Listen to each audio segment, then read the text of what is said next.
நானாக உன்னை தேடி வருவது இது 2வது முறை. உன் அப்பன் வந்திருக்கிறேன். உனக்கு என்ன வேண்டுமோ என்னிடம் கேள்.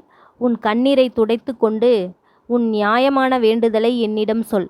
என் பிள்ளையே, உன்னை நான் ஒருபொழுதும் கலங்க விட மாட்டேன். உனக்கு உரிமை இருக்கிறது என்னிடம் கேட்க. உனக்கு என்ன வேண்டுமோ நான் தருகிறேன். காலமே தடுத்தாலும் அதை மீறி உனக்கு நான் தர தயாராகிவிட்டேன். நீ படும் துன்பத்தை என்னால் பார்க்க முடியவில்லை. உன் தாயைப் போல் உன்னை தாங்கிக் கொண்டு இருப்பேன் எப்பொழுதும். உனக்குள் இருந்து உன் மனதிற்கு எதையும் சரி செய்யும் ஆற்றலை, மிக பெரிய ஆற்றலை உனக்கு வழங்குவேன். உன் எதிர்காலத்திற்கான கதவுகளை திறந்து வைப்பேன். உனக்கு புதிய வாய்ப்புகளை தந்திடுவேன். நீ விழிப்போடு இருந்து அதில் உன்னுடைய முயற்சியை அதிகரித்து உன் வாழ்க்கையை வெற்றி பெற செய்யி என் பிள்ளையே. உன்னுடைய உறவுகள் உன்னை உதாசீனம் படுத்தும் பொழுது நீ என்னிடம்தான் வருகிறாய், ஆறுதல் பெறுகிறாய். உன் எதிர்பார்ப்புகளை குறைத்து கொண்டு கடமைகளை செய்து வா. நிச்சயம் எல்லாம் மாறி மகிழ்ச்சியான சூழ்நிலை அமையும். நல்லதே நடக்கும். யாமிருக்க பயமேன்.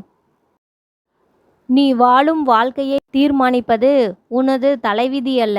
நீ சிந்திக்கும் சிந்தனையும் நீ செய்யும் செயலும்தான். நல்ல சிந்தனையை நீ சிந்திக்கிறாய், நல்ல செயல்களை நீ செய்கிறாய். பிறகு எதற்கு உனக்கு இந்த கவலை?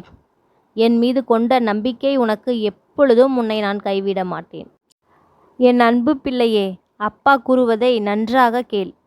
இன்றைய சூழ்நிலை வைத்து நாளைய சூழ்நிலையை நீ கணிக்காதே. உன் வாழ்க்கையில் அதிசயங்கள் நிகழ்த்த அப்பாவிற்கு அரை நொடி போதும். நீ உன் வாழ்க்கையில் எல்லாம் இழந்து நிற்கிறாய் என்பது எனக்கு தெரியும். இந்த கஷ்டமெல்லாம் இன்னும் கொஞ்சம் நாட்கள்தான். என்னை நம்பு.